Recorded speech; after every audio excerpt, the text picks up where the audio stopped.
Yo, what is up, guys? Welcome back to another video. My name is Evan. Today's video, I'm going to break down the 3 trades that I took today. 1 loser and 2 wins on the day. Overall green on the day. Not a crazy percentage, but I am overall up on the day. So I'm going to break down in today's video the 3 trades that I took and why I took them on the day.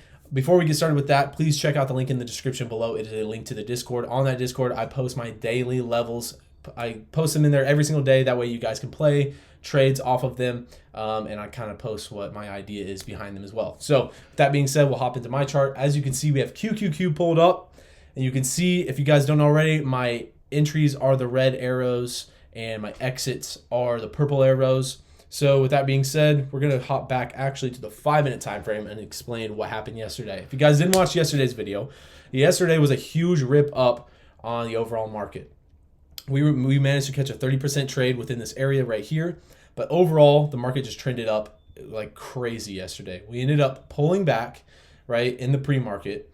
And with that pullback, we had basically a little bit of that sell-off, right? And we weren't exactly looking for that in the pre-market. We wanted to get that during the actual day. But since we got that in the pre-market, we identified a level, and that level was 401.5. That 401.5 level was an area of consolidation from the day before, and it was also an area of support in the pre-market for today. So we'll hop back to the 1-minute time frame, and you can see on the 1-minute time frame my entries and my exits here. We came down to that 401.5 level, right? We're below the moving average. Now, initially on this push up this morning, I thought that we were going to reject because we were below the moving average and we were already heading back down. But we ended up breaking above a little bit, rejecting back on down, finding support around the same area, right? And then moving on up further. So I'll explain what my first trade idea was. My first trade idea was, okay, we're below the moving average. Price is moving down on the day. Overall momentum was moving down. Overall momentum in the market was moving down. So I took one entry right here. We pushed up, and once we started to fail this moving average back down is when I entered a put position. I entered this put position with a price target of 401.5 in mind to the downside. We obviously didn't get that. We came very close. We literally came 20 cents close, and we ended up bouncing and reversing. Now, as you guys can see, this was my entry, and this was my exit.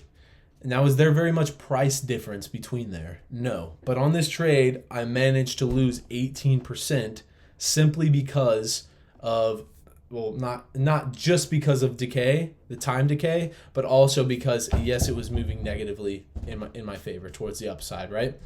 So that's one thing that sucks about options. If you have a position, it needs to go and hit that target within a certain time period, or else you're gonna sit there and you're going to end up losing money on your position overall, waiting for it to move into your move towards your area that you're aiming for. So we ended up getting in right here.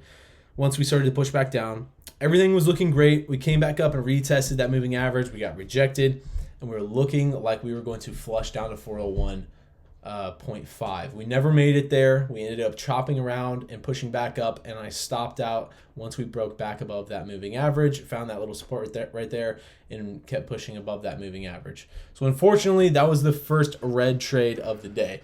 Immediately after that, I'm looking at my momentum charts, and I'm noticing that momentum is shifting towards the upside, right? Momentum shifting towards the upside, number one. And number two, we're coming back up here to retest these highs after being supported again by this 401.5 area, right? So I enter one contract right in this area. We end up getting faked out slightly right there, right? But I had essentially a stop loss on a full reversal of this trade. So we entered here. It was a little bit of a riskier trade. It was a lighter position size. We ended up coming back down, testing this 45-day EMA, and then pushing right back up.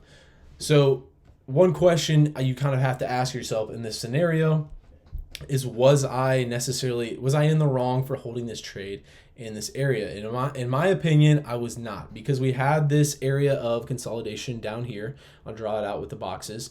We have resistance right in here, and we had support right around in this area.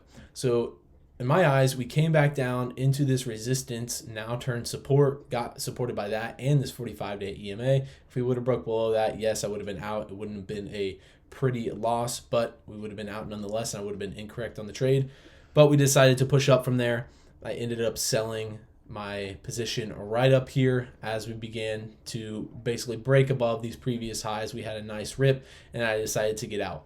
I was playing it safe there, so I essentially lost a decent amount, 18% on this overall trade. And then on this trade, I ended up making 14%. So I'm almost back to zero at this point.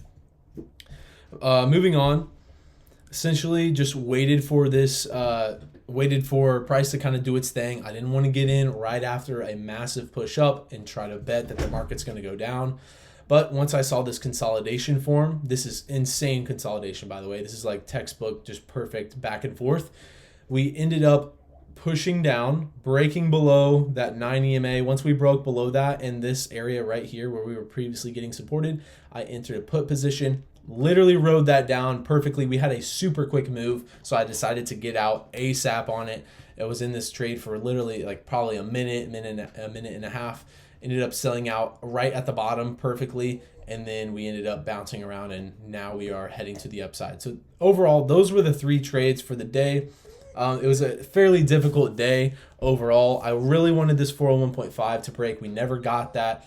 And then we ended up playing something towards the upside, but we had a decent amount of drawdown. And then finally, this was the last trade of the day that really allowed me to regain kind of my confidence in the market. So thank you guys for watching today's video. If you haven't already, hit that subscribe button down below. Like this video for more videos like this one. Please check out the Discord and check out my daily levels in there so you guys can play off of them. And hopefully you guys learned something from this video and can apply it to your own trading. Until the next video, I will see you guys in the next one.